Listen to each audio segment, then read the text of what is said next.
welcome to the 22nd Wurzweiler Care Cafe for this season. This is a brand new program that started just in January, actually. It's funded by the City of New York, and the purpose of it is to bring interesting, uplifting programming into communities in these nice settings where we get to have delicious food and connect with one another and learn or see something interesting and come away, we hope, inspired and uplifted. So tonight concludes our first year of this program, and I'm so delighted that you guys are here. It's really a wonderful evening, and this is going to be a wonderful production. I have to refer to my notes. Just going to want to say a couple of things. We have been this year in all 5 boroughs of New York City. We've been in senior centers, we've been in libraries, we've been in funeral homes, we've been in synagogues, and now we have the pleasure of being here in Lincoln Center with you. So this is a really community-oriented program, and you'll see in the folders that you received when you walked in that there is a list of resources pertaining to services and resources for veterans, and throughout the year we've had similar lists for all the different types of care cafes that we've done. So this just gives you a little flavor of what we're about.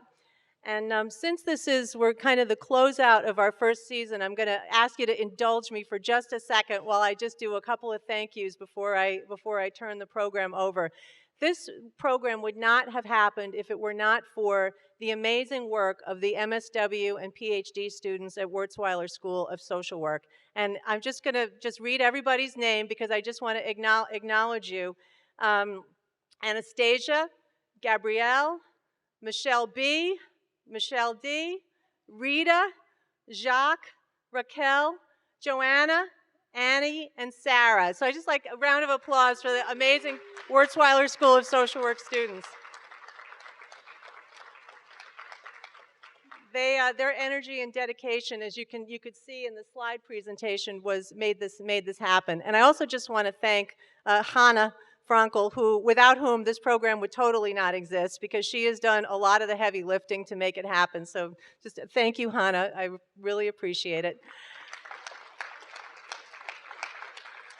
So tonight we're in for a really amazing experience. I actually was in a production of The Telling Project out on the East End of Long Island where I live, and I can tell you that it's always different and it's always powerful.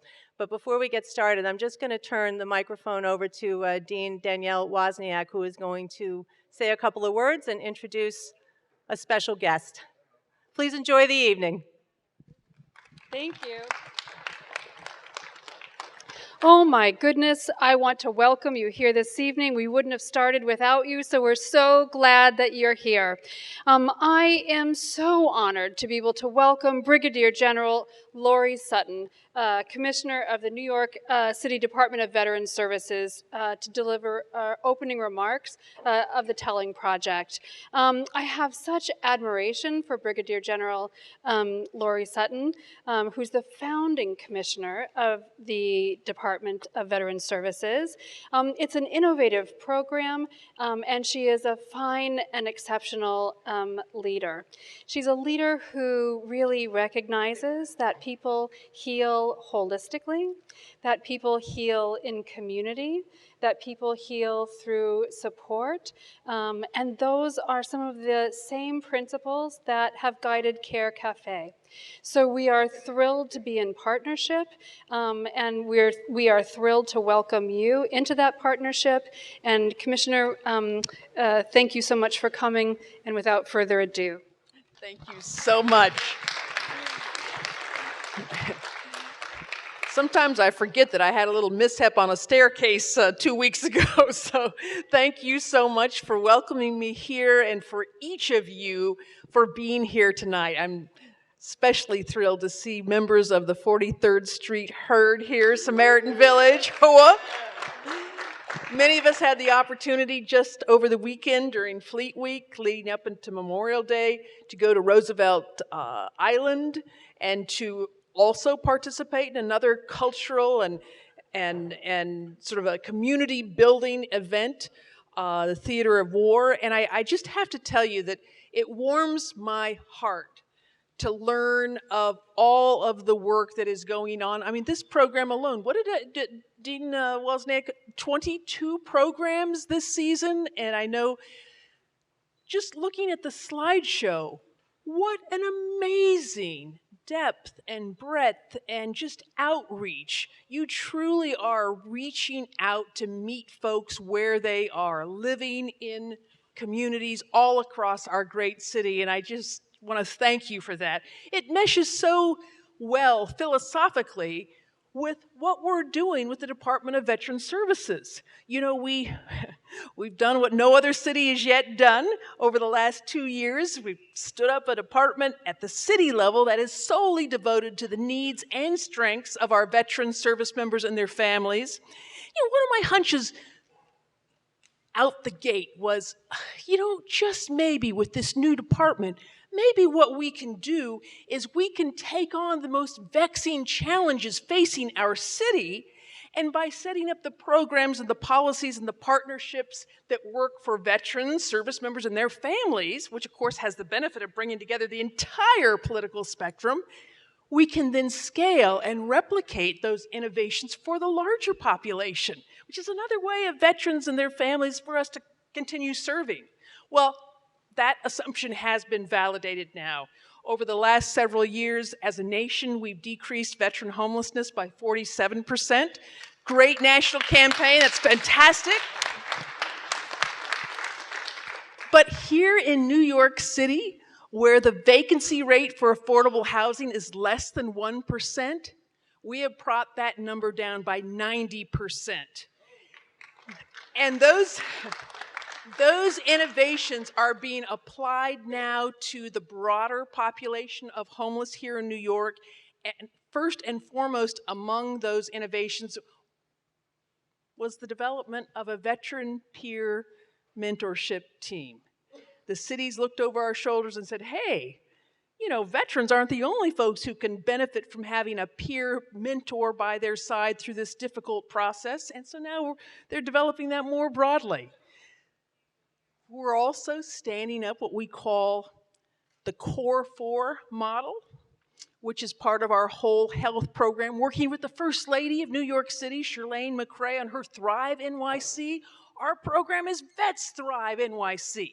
Now, I'm just going to ask you just to imagine with me a pyramid. Up at the top, C4, is clinical services. I'm a psychiatrist. You're not going to be surprised that I absolutely am going to vouch for the vital presence of good quality clinical services. But you know what?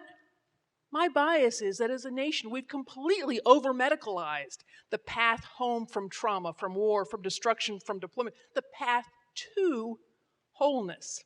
So what this model does is it builds out the bottom 90%.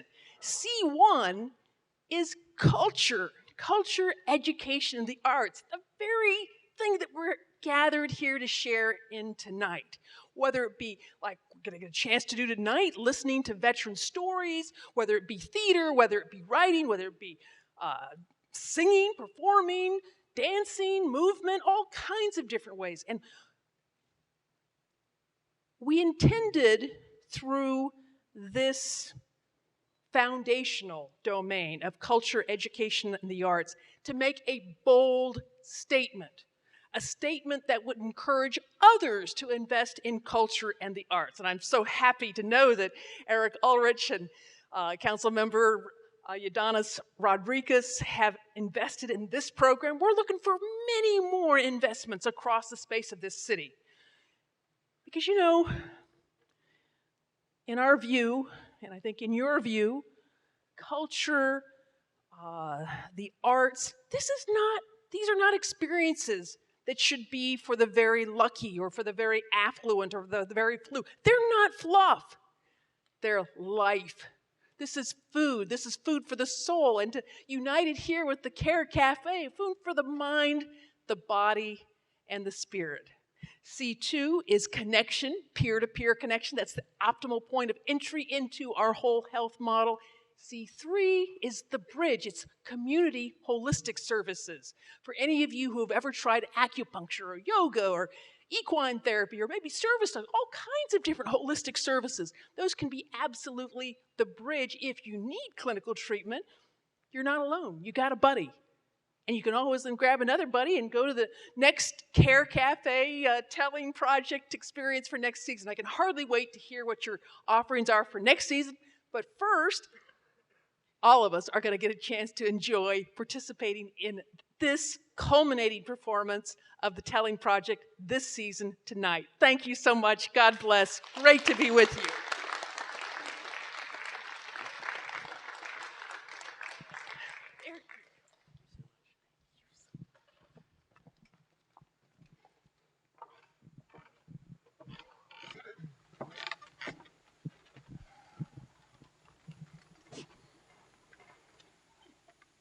Hi, everyone. Hi.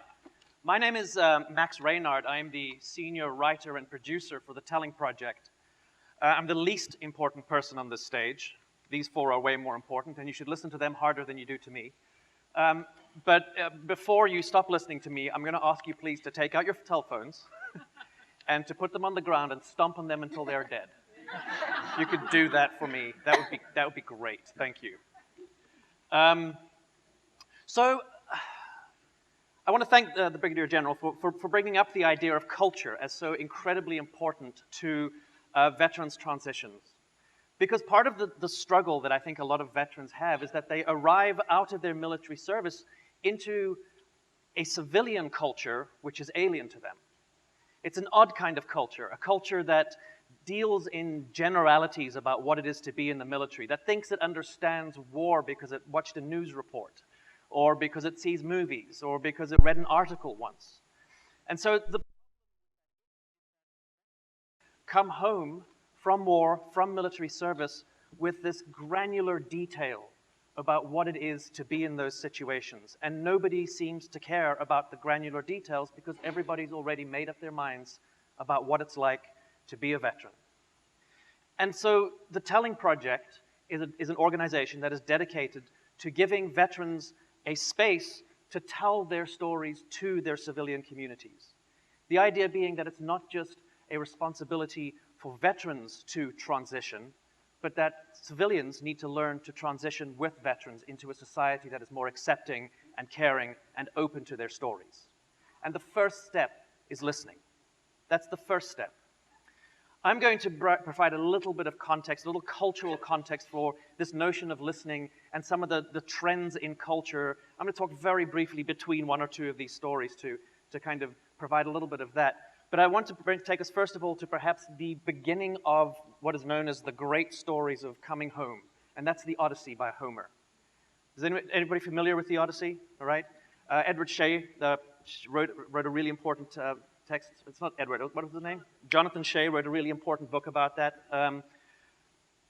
The Odyssey is a book about, is an epic about a warrior, a brave man, a cunning man, a brilliant man who comes home from a really violent conflict, the Trojan War.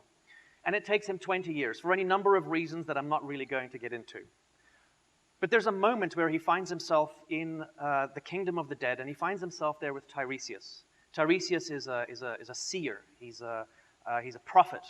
And Tiresias tells him what he must do when he comes home. And this is what he says.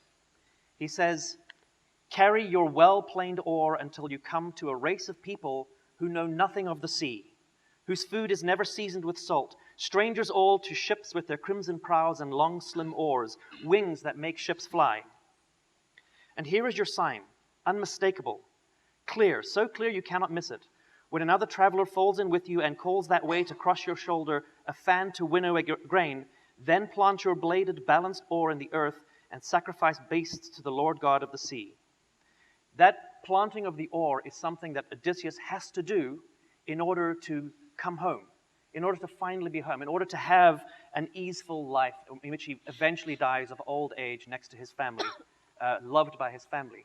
So what does that mean, to come home from war, to carry the implement that took you to war, the implement you used while you were at war, to carry it into a community that is completely ignorant of what that is, and to plant it? What does the oar signify? Is it an M16? Is it the stories you carry? Is it the things that you feel? Is it your hypervigilance? What is the or? What does putting it down mean? Does that mean leaving it behind? Does that mean leaving it behind for other people to see? What does it mean to plant your or in a community that doesn't understand what the or is? And what I would posit as before we move on to these stories is that the act of storytelling is an act of planting an or in a society. It's an act of putting a little bit of your experience down and giving that society an opportunity to reflect on it and for that culture to change. And with that, I'm going to hand you over to Everett.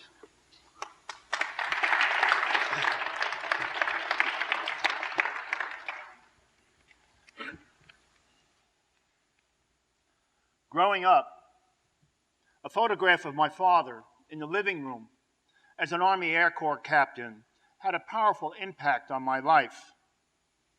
He exemplified honor and duty. When I turned 13, he gave me his combat helmet.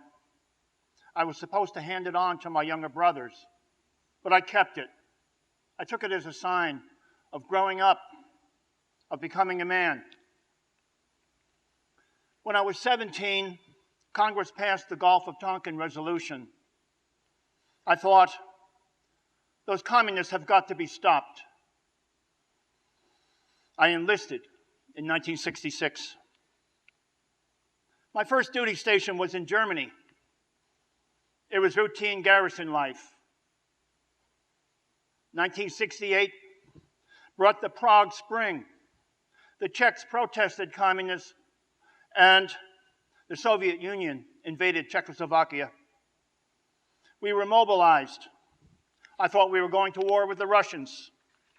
I thought, now we can kiss our asses goodbye. We didn't go to war, but I remembered I had enlisted to defend my country against communism. So I volunteered to go to Vietnam. My best friend was African American. When I told him I'd volunteered, he said, "Why? You know what Dr. King has said about that war? It's immoral." I said, "I'm going. I'm not going to desert. I'm not going to Canada." But his accusation hurt me. I went to jungle combat training at Fort Lewis, Washington. I had to qualify with the M16, but there was an emphasis on first aid. When transports flew overhead to the Air Force base nearby, the sergeants training us would point up and say, "They're loaded with body bags, boys. Learn to stop the bleeding. A bullet in the neck. Learn to stop the bleeding. A bullet in the gut. Learn to stop the bleeding." On the last day of training, at our last briefing, a sergeant asked, "Any final questions, boys?" 3 guys stood up. They said, "We object to this war. We've done all the paperwork to get out. We filed all our appeals. We won't fight." I knew I should stand too. Maybe then someone else would. Maybe 2, maybe 3, maybe even 100. The sergeant didn't even answer those guys. He turned to the rest of us. "Boys, soon you're going to be in Vietnam. You may need these guys to cover your backs. And now they're saying they're not going to fight. How do you feel about that?" It was as if some kind of primitive monster roared in one voice, "We'll kill them, we'll kill them." I didn't stand. I felt cowardly and ashamed. I landed in Cam Bay on June 2nd, 1969. I was stationed at Marble Mountain Air Base near Da Nang. It was a beehive of activity. Cobra gunships, assault helicopter company, reconnaissance aircraft, a lot of Marines. I had been trained to maintain and repair aerial camera equipment used for low-altitude reconnaissance. I get up at 0500, go to a blackout closet, load film into a cassette, load the cassette into the camera, and the camera onto a plane, run a test. It was simple. The biggest issue was keeping sweat off the film and out of the camera. It was very, very hot. When the planes came back, I'd retrieve the cameras and bring the film to be developed. Those photos were used to plan assault missions. Sometimes the pilots would come back and say, "A lot of activity out there. Sleep in a bunker tonight." We went to the bunkers during rocket and mortar attacks. Always at night, random, unpredictable. A few rounds, a few explosions. We'd run for the bunkers. I didn't mind it too much at first, but after a while, it started to get on my nerves. One night, deep asleep in the barracks, a rocket exploded close by. It shocked me. I was filled with terror. There was a mad dash for the door, which turned into a human logjam, everybody trying to get out at the same time. I panicked. I grabbed the man. I remember him grunting as I picked him up and threw him out of my way. He swore, "What the fuck?" I picked up another guy and threw him, and another guy and another guy. Later, in the bunker, in the dark, the guys were all talking. Who the fuck was that? I felt deeply ashamed. In a sense, that was the end of the war for me. My behavior changed. I hardly ate. I isolated myself. I went into a deep depression. When I wasn't working, I haunted the base, smoking pot. I had become a ghost. I wanted to be dead. I went to my first sergeant and asked to become a helicopter door gunner. They had extremely high mortality rates. I wanted someone else to kill me. He refused my request. He could tell something had happened, but he didn't ask me about it. I had less than 6 months left in my enlistment when I landed in Vietnam. I had been accepted to a college, which meant I was eligible to get out of the Army 90 days early. He approved my early out. I had only 79 days in Vietnam. I arrived back in New York on a Monday and started college in Western Pennsylvania that Friday. One day, I was walking off campus with a friend. Teenage boys pulled up alongside in a car and offered us a ride. I said, "Sure," but my friend told me local teens like to pick up college students and beat them up. It set off an incredibly violent reaction in me. I wanted to get into that car and kill them all. I felt exceedingly violent. I had many violent thoughts every day. My whole body would tense up. It was a form of possession. It would be over in seconds, but it filled me with shame. I became obsessed with suicide. I smoked weed like a chimney. I drank, did LSD, uppers, downers. My mother found a psychiatrist. We talked about the violent fantasies and suicidal thoughts. He told me I was paranoid schizophrenic, that it was incurable, and that it was going to get worse, and that someday I would be put away. One day we were talking, sitting across from each other. I shifted in my seat to get comfortable. He leaped out of his chair in total terror. It was one of the most depressing moments of my life. I then understood he was convinced of his diagnosis, that I was violently insane and incurable. I lost all hope. I could not cross a bridge without thinking of stopping and jumping. I kept a noose in my parents' barn. I called it my prayer noose. I spent 1,000 hours with that noose around my neck, begging God for a reason to live. I was married for 11 or 12 years. My son, Raphael, was born in 1993. I promised him I wouldn't kill myself. I wouldn't do that to him. But I was still deeply depressed. I still had constant violent fantasies.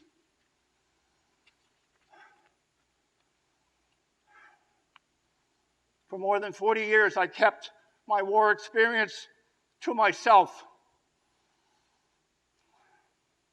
In 2010, I decided to go to a veterans retreat run by Claude Anshin Thomas, a former Vietnam War helicopter door gunner, now a Buddhist monk. It was mostly about silence and meditation, but we each got a private meeting with him. He asked me, "Why are you here?" I said, "I don't know. I don't even think of myself as a vet." He said, "That's not unusual." Then I told him about the doorway in Vietnam.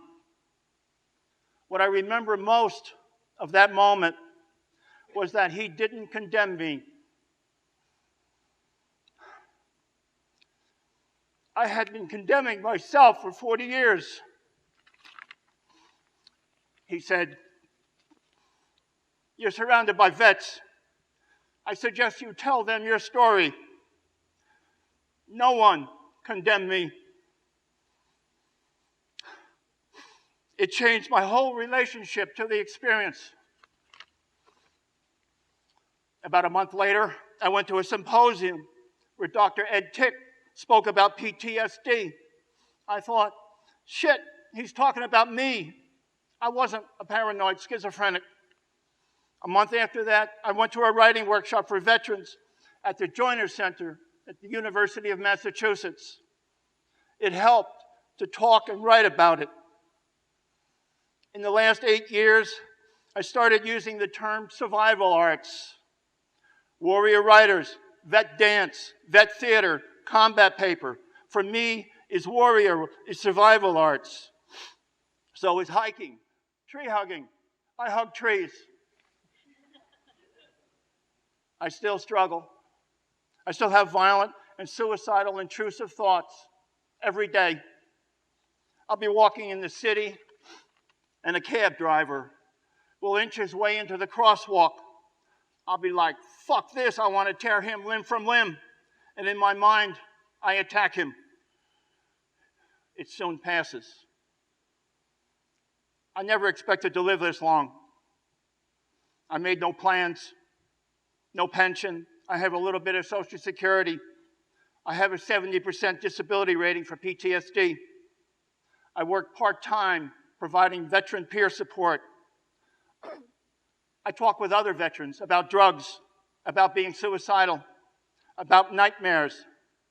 They're like, shit, maybe I can talk about it too. Secrets and silence will make you sick. I share my secrets so other vets will feel safe sharing theirs.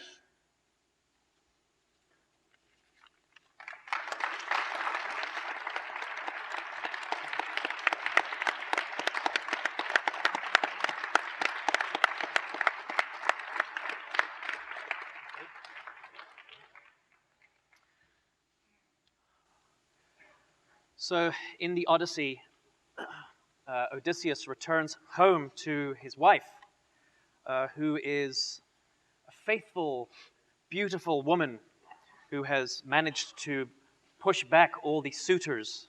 And in many ways, that's the idea of the military spouse that we carry to this day, and our ideal versions of what the military spouse is supposed to be. Very often when we're when you're online, you can see these videos of men returning home and their wives embracing them and their dogs embracing them, and everybody is just so happy, and it treats the moment of homecoming like it's an end of a journey. And I can honestly tell you that I have never met a veteran or a veteran spouse whose journey ends the moment that their partner comes home. So what does home mean? What does home mean to a military spouse?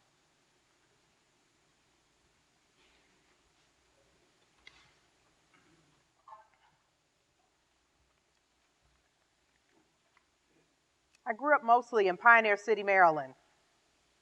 My father was absent. My mother moved us there because she heard they had better school district for my mentally handicapped sister, Marcy.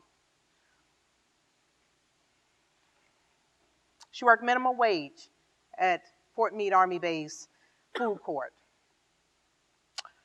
I went to school with a lot of military kids. They would say, I moved from Germany, or I used to live in Florida. I lived vicariously through them. There were no vacations at my home. I lived in low-income housing. The military kids, they seemed to not worry about anything. They had it so much easier than me. They didn't drive fancier cars or wear fancier clothes, but they just didn't seem to worry about the things I had to worry about. This was through the eyes of a 10-year-old child. I joined ROTC at 15. I did it to get an easy grade.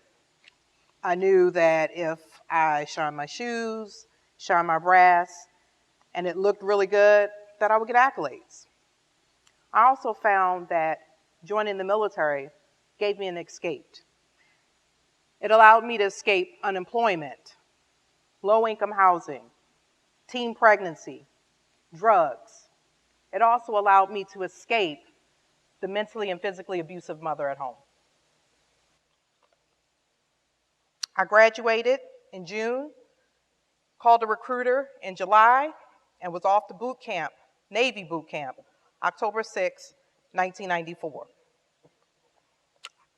I was more afraid of the plane ride to Chicago than I was of boot camp. My mother yelled far more worse than any boot camp instructor could. I was making money. 1st and 15th, I sent my money home to my mother and sister because that's the reason why I joined. I wanted to make a better life for them. After boot camp, I trained to become a hospital corpsman. My end goal was to be a registered nurse. And I knew if I did 20 years, I could retire at 38. I could be on my way. The military was my best bet to go to school and be debt-free. Also, it was my best bet to gaining closer to my goal, which was being a registered nurse and taking care of my family. I was very focused on my goal, but that never stopped the guys from asking me out. I'd say, I'm not dating. And I didn't really have time for their foolishness. There was one guy called Amir.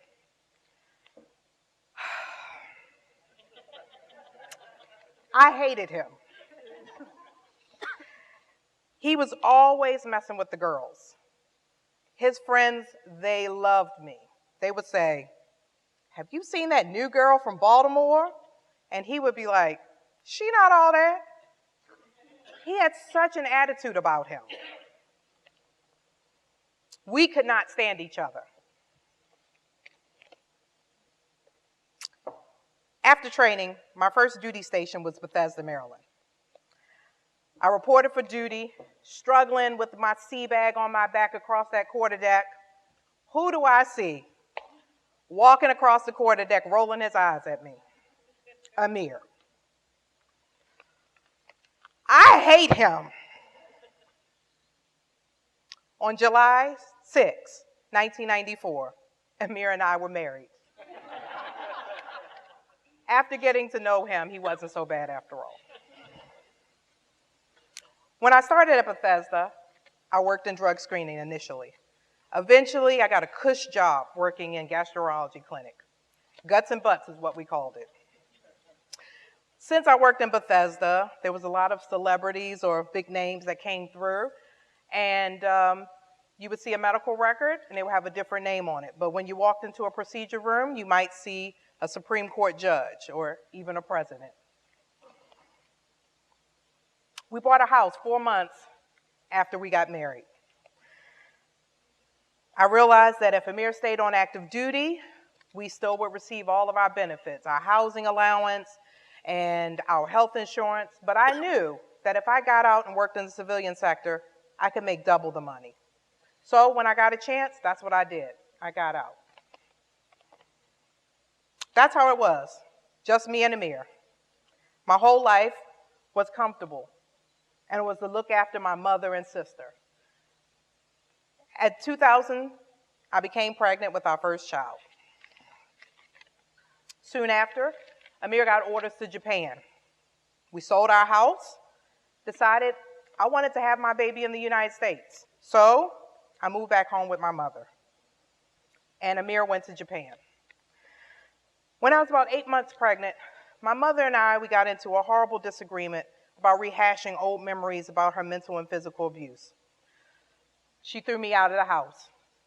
I thought to myself, what am I going to do? I'm 8 months pregnant. My husband's in Japan, and I'm homeless. I thought about staying with some friends. Then I thought about going to Colorado and staying with some colleagues. But finally, Amir said, what are you doing? They won't give me housing anyway until you're physically here. Come to Japan. So I waddled my big 8-month self all the way to Japan, all swollen, and I joined Amir in Japan. Layla was born 3 weeks later. Then 9/11 happened. My mother-in-law called me from Chicago and she said, turn on the TV. As I turned the television on, the second plane had hit. I asked Amir, what does that mean for us here in Japan? Life changed for us. Shortly afterwards, Amir received a phone call saying he was being deployed to the Philippines. I was sick with worry.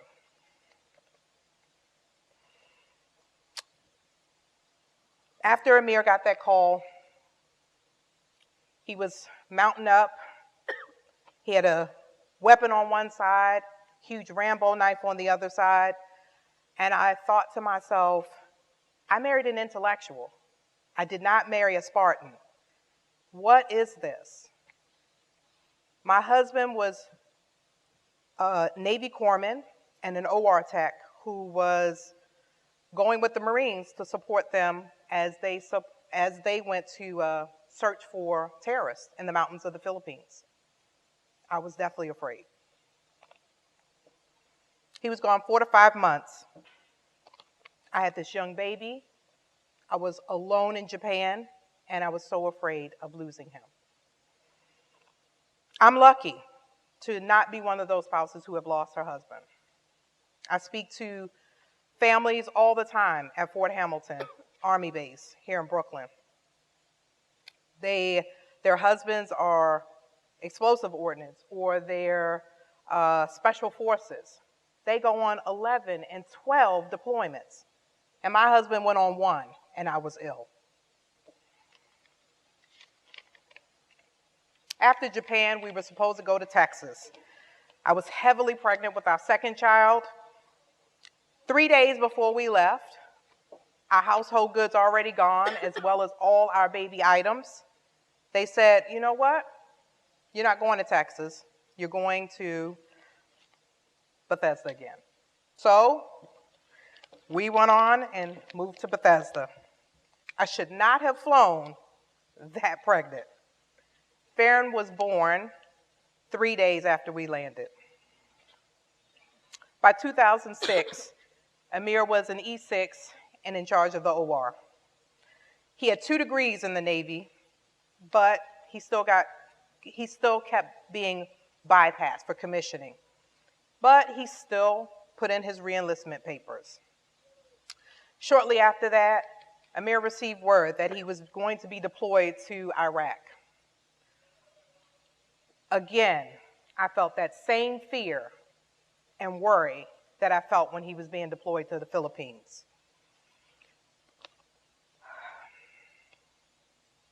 His family was terrified, and we were willing to do anything we could to keep him from going.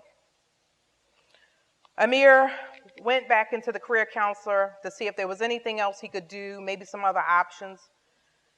But Amir looked over and realized he saw his reenlistment papers sitting in the same spot they were few days prior, untouched.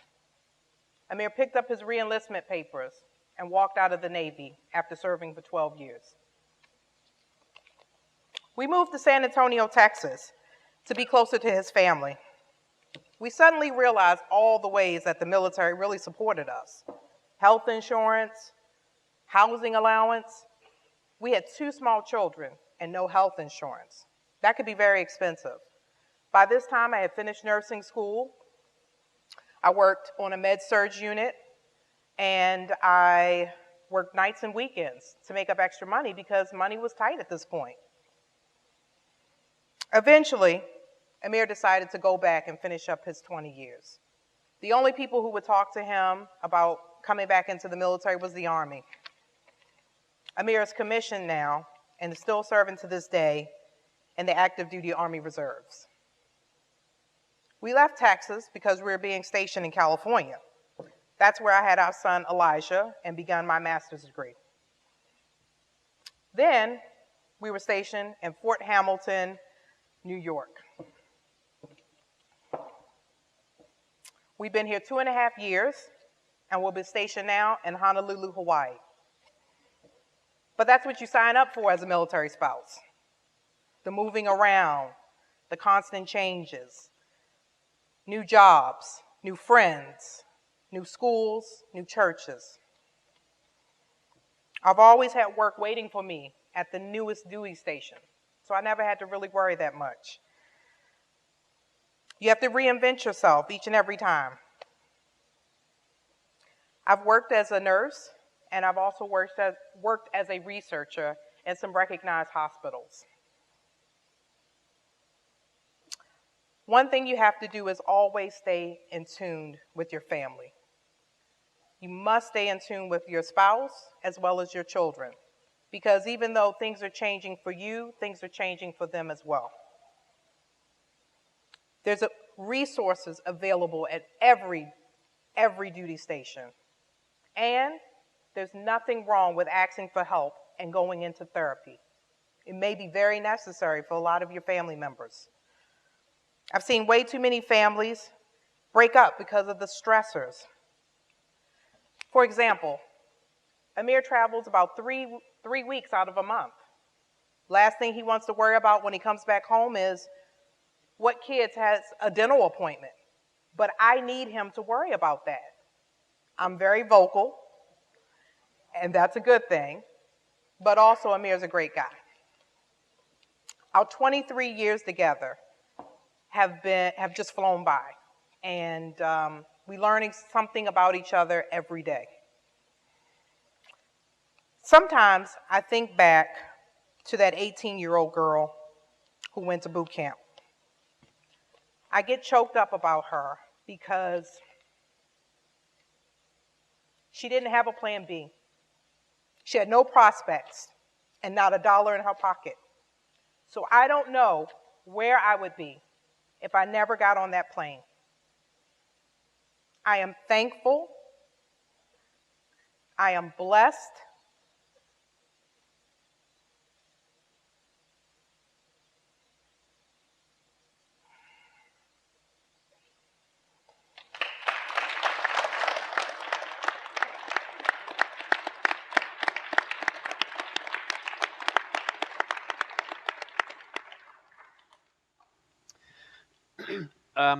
If you think about war and you think about women, it's usually a relationship that is defined in terms of peril.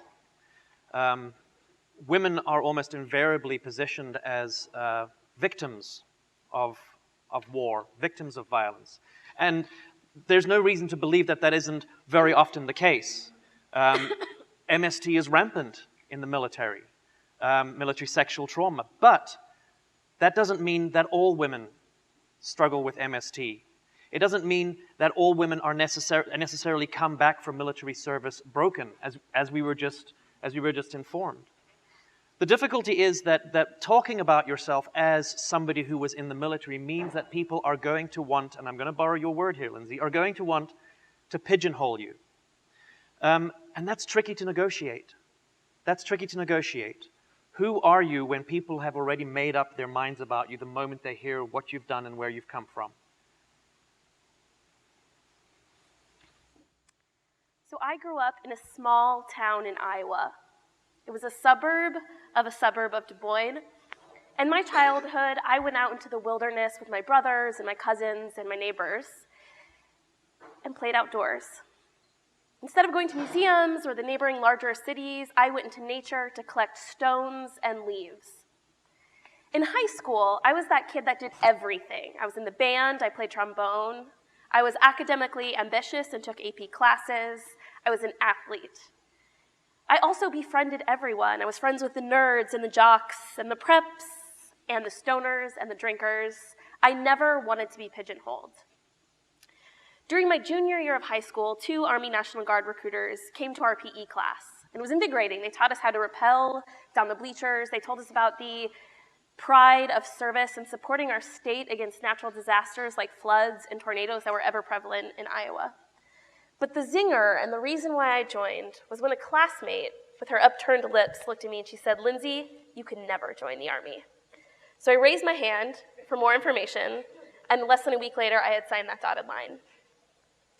I went to basic training between my junior and senior years of high school at Fort Sill, Oklahoma.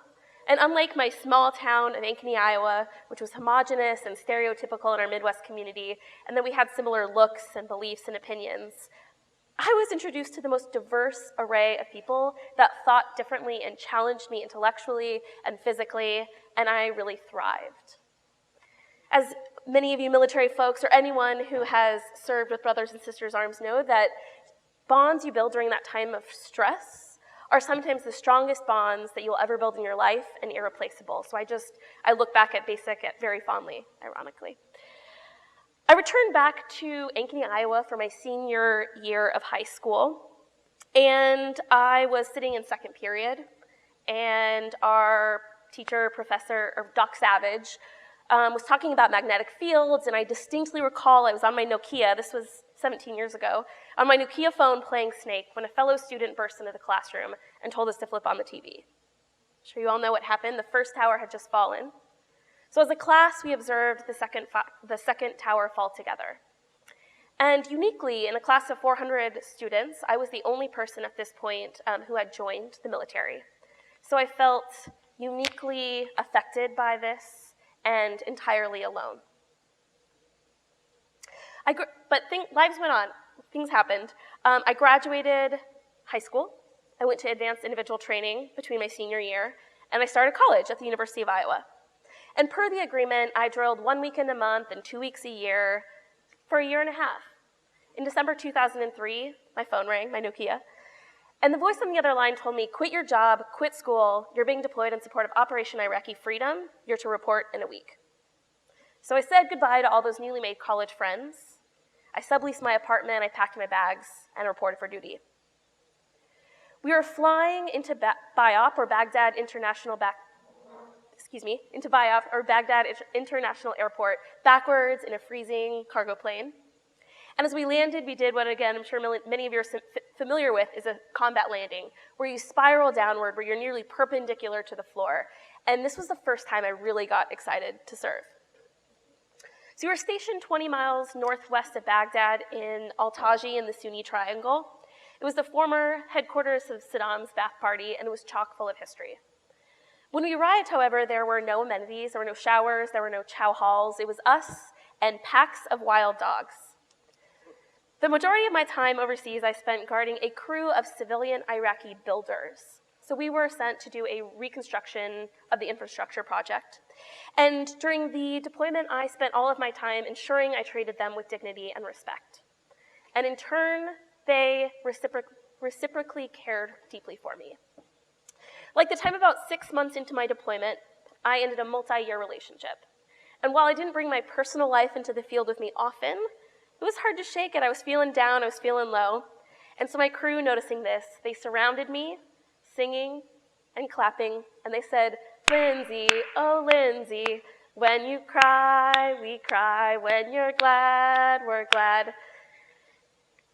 It sounded better in Arabic, but it was the most devout compassion I have ever felt, not only in my deployment, but in my life. That despite the barrier of language, we had connected on that dignity and respect, that they felt my sadness and my gladness, and we were there for each other. Between the mortar attacks and the rockets that came through, there was boredom and downtime, and lots of it, and all of us dealt with that downtime differently. Some played video games, others worked out or listened to music, and I spent the time exploring the post. It was that same adventurous kid inside me that went into the forest looking for leaves and rocks. The post that we were stationed at was like a time capsule. So in a hasty evacuation in the 1990s, very little had been disrupted since then. So there were days that I would wander around and find entire life-size propaganda posters that had been riddled with bullet holes that I photographed before they were destroyed. We found AK-47 bayonets, training aids with step-by-step instructions on how to throw a grenade. We stumbled into storehouses of uniforms where you would find boxes and boxes of uniforms stacked on top of one another. It was truly like a museum. It was like, to me, a lens into the lives of the humanity of those people that had left these objects behind. We even found family photographs, which really softened everything and built that personal connection with them. So I spent 14 months in Iraq, and as I said, when we arrived, there was nothing, and when we left, there were chow halls and gyms and a swimming pool and an active airway and infrastructure to house incoming units. And then when I returned back into civilian life, I said I was the National Guard, so I was thrown back into college, a sophomore. I had experienced so much when all of my classmates were more concerned about whether their skirt was short enough or whose turn it was to buy the next round, and I felt very alienated and alone. So what I did was I leaned into that passion for collecting objects that I had found in Iraq and as a child, and I gathered all of the photographs that I took and the objects I collected, and I donated them to a local military museum, which is where I did my first internship. And so I spent time creating exhibitions and writing labels, and I felt that this act of displaying these objects was a way to give Americans access into the lives of the other, or the Iraqis, through the objects that they left behind. So subsequently, I changed my majors to art history and anthropology. I finished sergeant school and decided not to re-enlist, but instead pack my bags once again, head on east to New York City to pursue a master's degree in museum studies at NYU. I worked in museums for 5 years. About 2 years ago, I started a new job at a nonprofit where I work now, called America Needs You. And our job is to work with first-generation college students, so students who are first in their family to go to college, who come from low-income backgrounds, but are ambitious, and we connect them with mentors and networks and internships. That is my purpose, and I found that through Iraq. I sometimes feel like I came back with a surplus of drive. I now have a second master's degree, I sit on boards, I volunteer, and it never feels like enough. What's not publicly admitted often is that this drive leads to extreme emotional anxiety, and I'm constantly chasing that high that I felt overseas. A few months back, I was on a retreat in the wilderness with fellow veterans at an hour-bound trip. If you haven't been, you should consider it. And we were sitting around the campfire, and all of us were telling our life stories, and I left mine pretty surface level, talking more about my accomplishments. And I decided that wasn't fair, and I said, you know, the truth is that this extreme emotional anxiety leads to drinking a lot. And alcohol has become my outlet since my deployment. And it's something I've struggled with in varying degrees since I've returned home. And it's sometimes challenging to speak to both civilians or veterans about our service upon returning home for fear of judgment. So I'm afraid that civilians might see me and say, oh, she's a veteran, she has to have PTSD or readjustment concerns. Or a fellow veteran may see me and say, she couldn't possibly have seen anything. But I'm many things. I'm a museum worker and a nonprofit professional, an educator and a mentor. And as much as I've changed in the last decade and a half since I joined the military, I still don't want to be pigeonholed.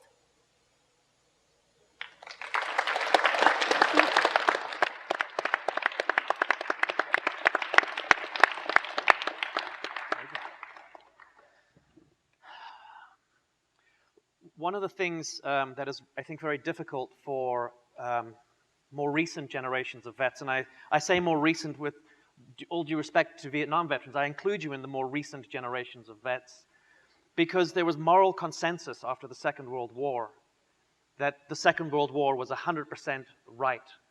It was a moment that America did the right thing. They fought a just war. And the Second World War veterans came home and they kept quiet and kept their stories broadly amongst each other because they didn't want to dishonor those who had died over there by showboating and talking too much about it. There was this tacit agreement. Vietnam veterans kept quiet for a whole slew of different reasons. The war had become politicized. To talk about your experience was to open up a whole can of political worms that you just didn't want to talk about. And there was a lot of accusations going back and forth. Contemporary veterans, I think, are finding themselves somewhere between. On the one hand, they find themselves the inheritors of both those traditions, both the just war tradition and the tradition of war which is politically and publicly unpopular. And they're like, where do we fit? Where do we fit? What I do know, however, is that war is intimate and war is very morally complicated. And that these notions of just wars or good wars are the kinds of things that people who aren't there believe in. Or believe in wholly, I should say. There's a famous British poet called Wilfred Owen. I don't know how many of you have read his poetry, but he wrote about the trenches in the First World War in France, and he saw some absolutely terrible things as you did in trench warfare. And there was this big movement at the time in England about glorifying this war that was really being fought, not for any threat directly to England, but out on the basis of alliances. And there was this kind of nationalist, patriotic poetry was going out there. And Wilfred Owen wrote these poems that were so powerful in their detail about what it was like in those trenches. And he wrote those poems because he desperately wanted people to know that if they had been there, if they had seen it, if they had seen people die of mustard gas poisoning, their froth-corrupted lungs was the line that he used, then you would not tell young people who were ardent for some higher glory, dulce et decorum est pro patria mori. It is good and sweet to die for your country. People who, I think, go to war have a more complicated relationship with what it means, what death means in those circumstances.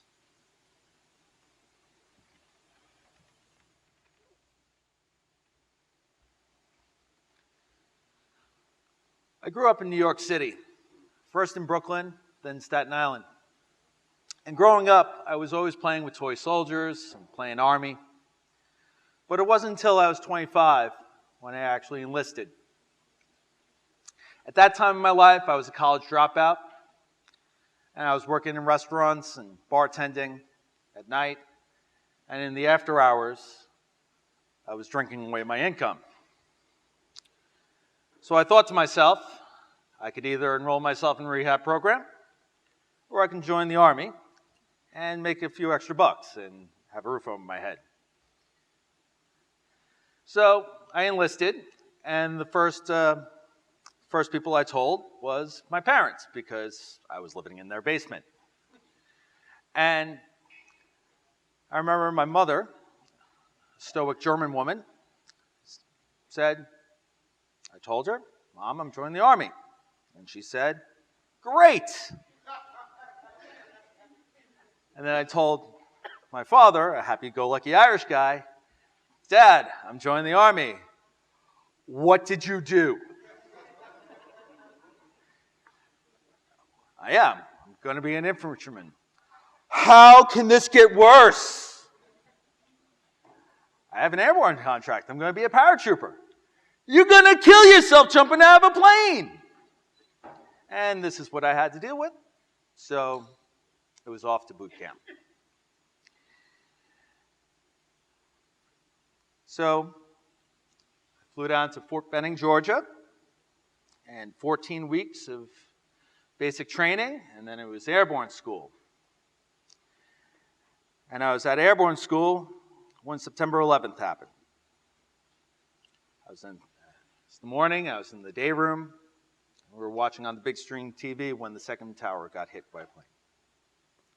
And at that moment, I knew we were going to be at war. And at that moment, I was heartbroken because I could not be back in New York City, my hometown. But then I thought again, and I said, I'm exactly where I need to be. I was in a position to punch back, and I was hopefully going to go to Afghanistan to do that. When I got to my unit, the 101st Airborne Division in Fort Campbell, Kentucky, I was bummed out because my brigade wasn't the brigade that was going to Afghanistan. But I would have my chance to deploy in March of 2003. In March of 2003, we received orders to go to Iraq. And that war did not make sense to me. I didn't buy the case for weapons of mass destruction. We had a no-fly zone over the whole country anyway. I thought that the president just wanted an easy victory because they couldn't get a hold of Osama bin Laden. But you don't get to pick and choose your wars, and that was the war I was going to help fight. So on March 1st of 2003, my unit, we landed in Kuwait, and we traveled up 12 miles from the Iraqi border, and we were at Camp Pennsylvania. And on the 23rd of March, brigade chaplain huddled us up. We had a prayer, and then we mounted hundreds and hundreds of Humvees. My Humvee, as a part of an anti-armor infantry company, we had a shitload of firepower on top. 50 caliber machine guns, and we could swap out with a TOW missile system, which is a anti-tank missile system. And I remember as we started departing to cross the border, the PSYOPs guys, I think, had these loudspeakers, and heavy metal music was blaring. And I remember it was Drowning Pools, "Let the bodies hit the floor." And I was like, oh my God, they're actually doing this like in the movies. So we crossed over the border, and we passed charred out remains of tanks.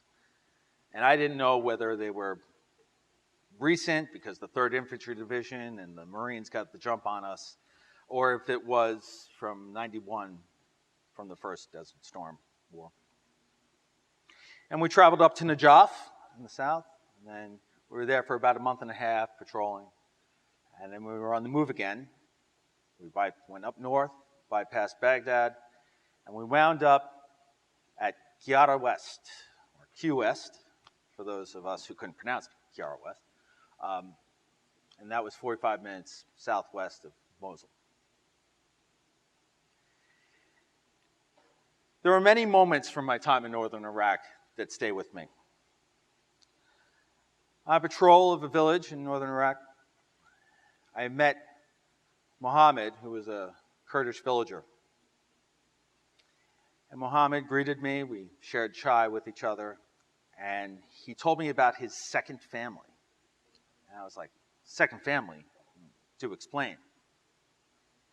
So he told me that he fought for Saddam's army in the Iran-Iraq War of the 1980s, and that he became a prisoner of war while in Iran. And when he returned, when he got released and returned to Iraq, he returned to a village that was no longer there. His village had been destroyed by Saddam Hussein, the man he fought for in his Arabization campaign. And his family had been killed. So he put his hand on my shoulder and he pleaded with me, please do not let this happen to me again. Please do not let this happen to my family. So I thought, maybe this war does make a little sense, even in this moment. But then that would be challenged again a few days later. Our platoon was tasked to be a QRF, which stands for Quick Reaction Force, sort of like the Army's version of SWAT team. So if another unit becomes under fire, we would rush out and respond and try to give support. So we get the call that one of our units made contact. And we rush out as fast as we can in our Humvees, redlining them at 60 miles an hour, can't get them anymore. And we get to the village where it happened, but it was too late. I got to see one of our combat medics pick up an arm off the pavement. That arm belonged to my friend Evan.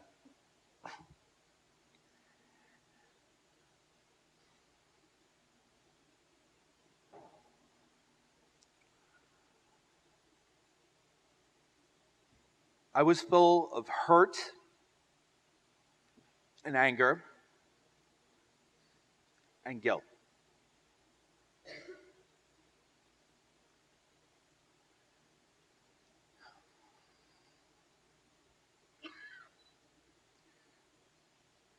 But operations still go on. And a few days later, we were back on again. So we were escorting a fuel convoy through Mosul.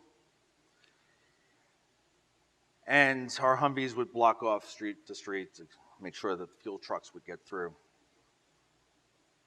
We block off this one street, and I get out of the Humvee, and I'm holding up traffic, and there's a bus driver there.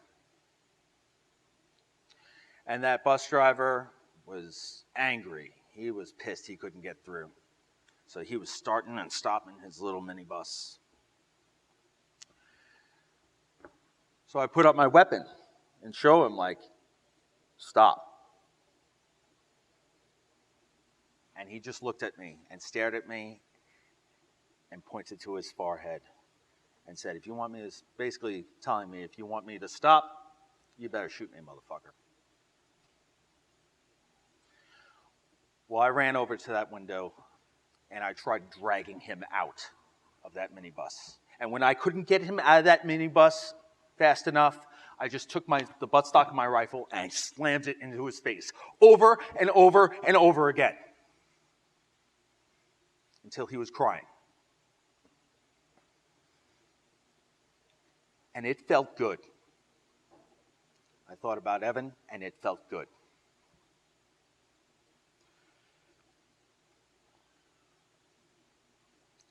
I look back now, and I'm full of guilt. I feel complicit. Back in New York City, drivers try to get through intersections all the time, but cops don't run up to the windows and beat them with buttstocks of assault rifles.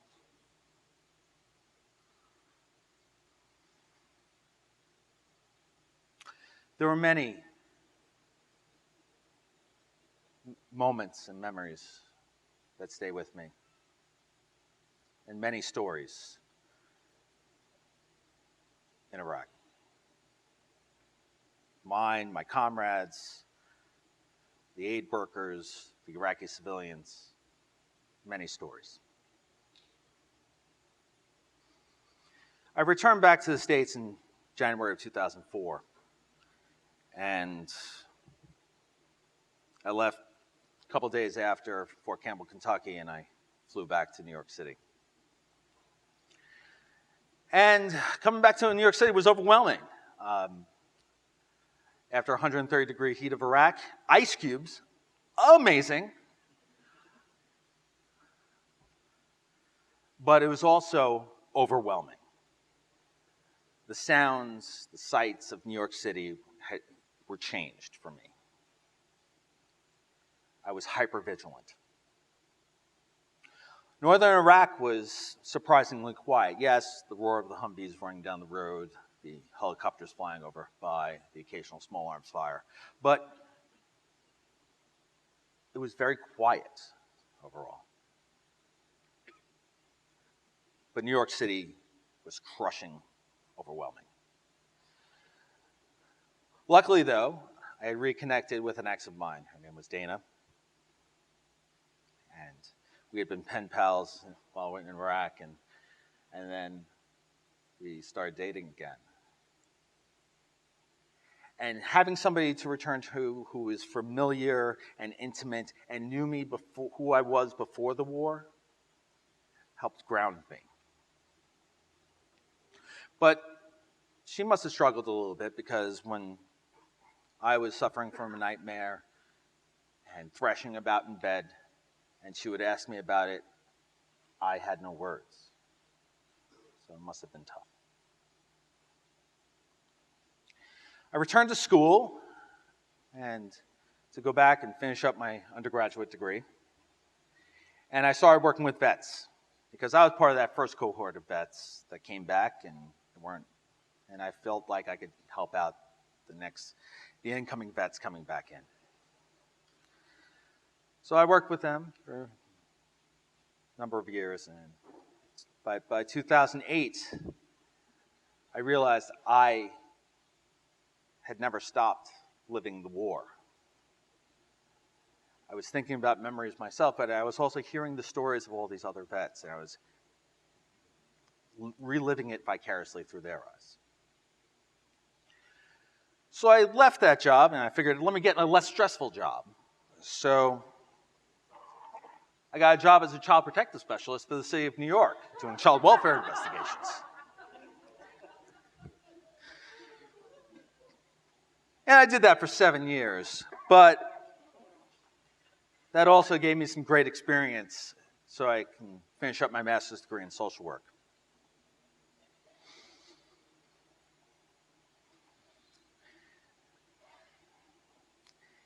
Well,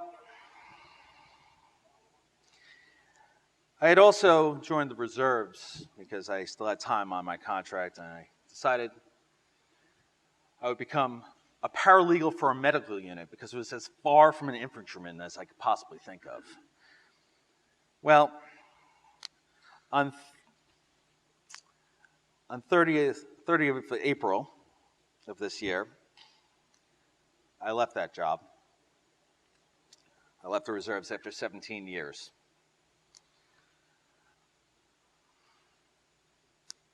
My unit was getting ready to deploy to Doha, Qatar, actually coming up here this summer. And I decided I needed to stay.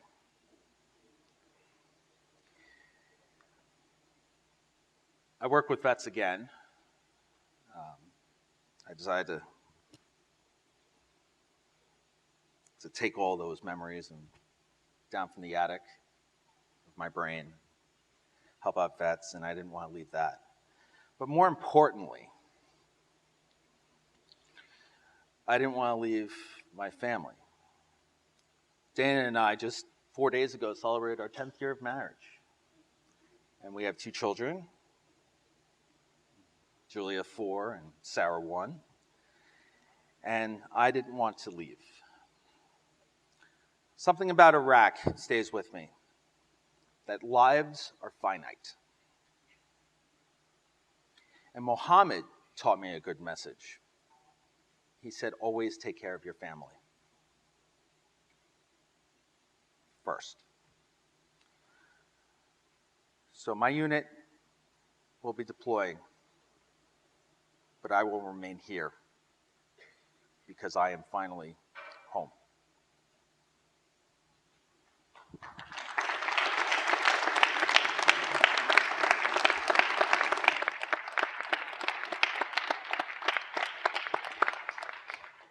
I was going to do a reading, but I think I'll just say something else instead. One final thing. We're going to have a little talk back after this, just 20 minutes. I'll be wandering through you all with a microphone so you can punch and kick all you want then. What I wanted to end it with was just to say, when somebody comes into your community and plants their oar, the question then becomes, what is your responsibility as a community? How do you respond to candor? How do you respond to courage? How do you respond to the kind of vulnerability that these brave people have brought here this evening? How do you do that? And part of that has to be to allow yourself to be open to it. Part of that has to be to not start from your position and be impermeable to the stories that you hear. It has to be about making yourself vulnerable to those stories. It has to be about allowing yourself to change. Because the only way that the culture that keeps veterans silent is going to change is if people learn to listen open-heartedly. And so thank you all for being here this evening, and thank you for listening to these fine people.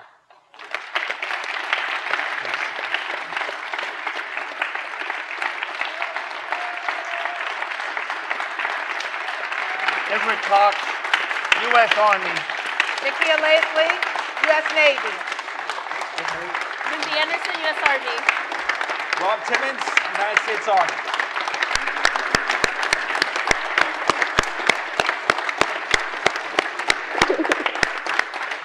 You guys want to move your chairs forward a little bit?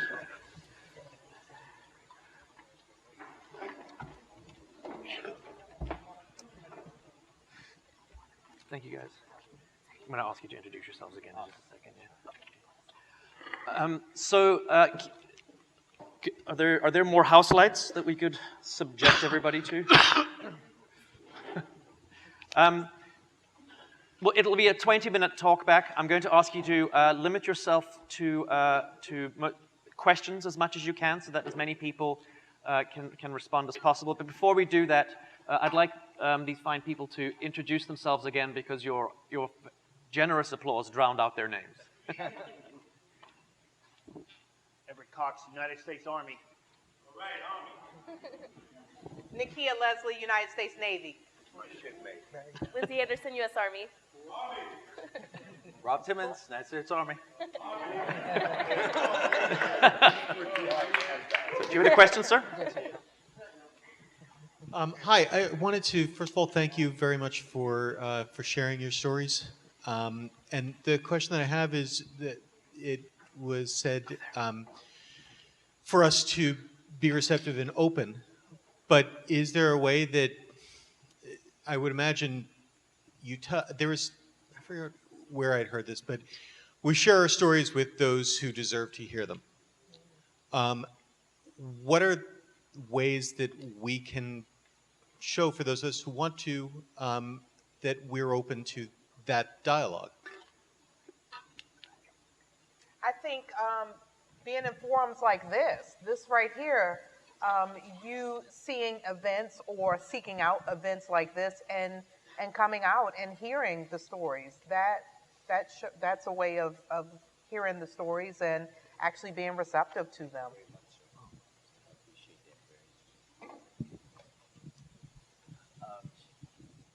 I think part of that is being present in the moment with people on a one-on-one. I think many times in this hyper-paced world that we live in, many people have their cell phones. You know, they're just living in there, especially here. But when we get a chance to listen and have those discussions, you know, we can eliminate that virtual distance and we can get in that moment with that person and really just allow that space. And for veterans or anybody who's been through an experience, a life-changing experience, doesn't have to be a military experience, but it could be anybody going through a life-changing experience, is just giving them the space to operate, maybe not cutting them off, just giving them that space, that ear, and actively listen, you know, just allow them to say yes, okay, you know, and like just be there. I would say, don't say, thank you for your service. Because most of the time, you're not going to know what that service was like. You don't know if there's shame, if there's guilt, remorse. But invite conversation by saying, I'd like to hear about your service. I'd like to hear whatever you're willing to tell me, and I will listen.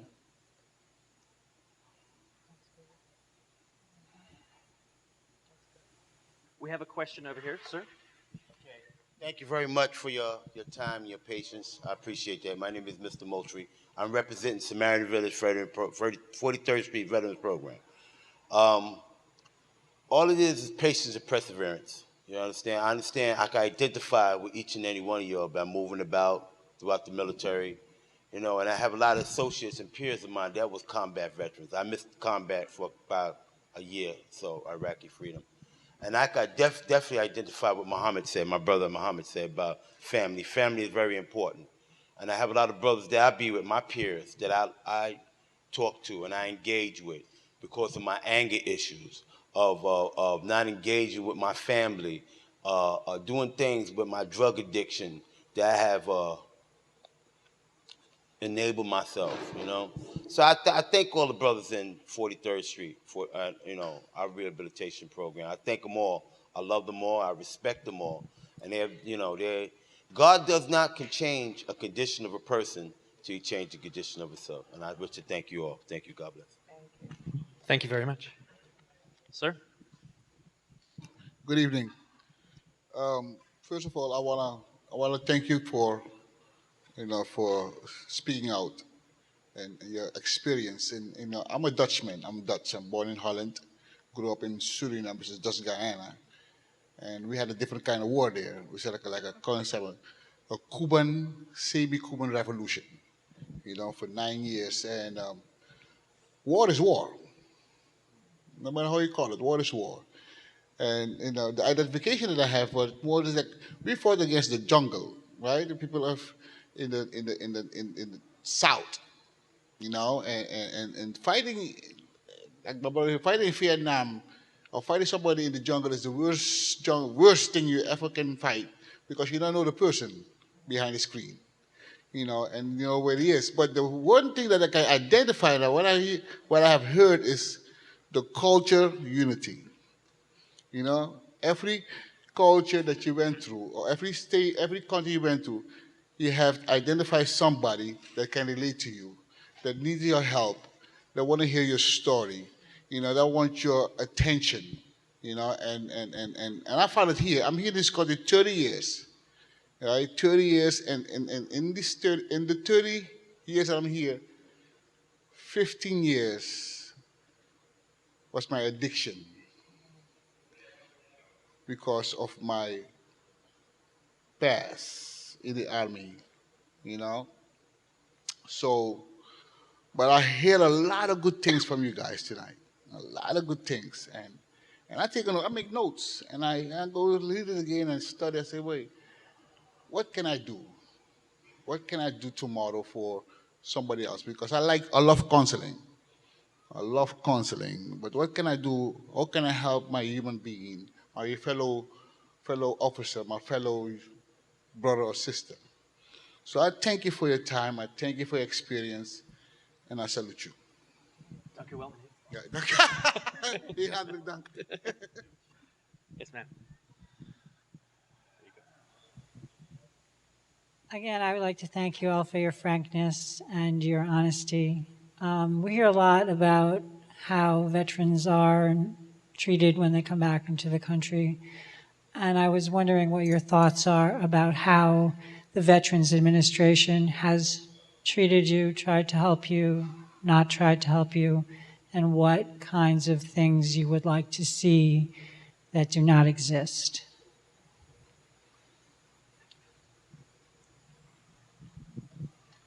Right now, I live in the Hudson Valley. My VA is the Hudson Valley Healthcare System. They treat me great. I've had other experiences. They treated me terribly. But in the last 15 years, it's been so much better.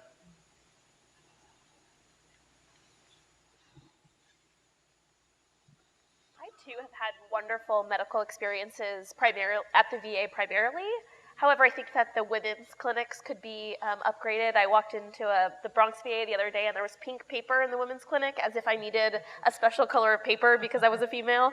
Just little things like that I think are interesting. Also, and I can't for sure say if this is the VA, but I know that there's been affordable housing opportunities through the Mitchell Lama program that I just recently benefited from, which I know it puts veterans at the top of an affordable housing list. So that is something for me that's why I got to stay in New York. So I'm very thankful for some housing opportunities as well.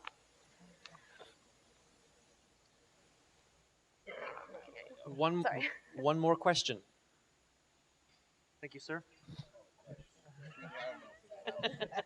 I don't have a question. I want to thank you. Thank you for your stories. I don't know if I'd have the balls to get up and spill my heart out in front of somebody. You know, the general invited us. We went to the theater of war, and I should get it out of here. And you know, it was a story of Ajax and his friend Achilles when his Achilles was killed, and I compared it to being the first support your troops thing. You know, and here you are, 2,500 years later, you're doing your version of it. You know, and I appreciate your stories. And the one thing you got to remember, and I've even noticed, especially in New York, when I went for services to get something done, as soon as they find out you're a veteran, especially if it's another veteran, got you, don't worry about it. I got you, I'll hook you up just like it was when you were in. Remember? You needed something, you don't need a request, you get the hookup. It's happening now. I love every one of you, my brothers and sisters. Thank you. Thank you. Thank you.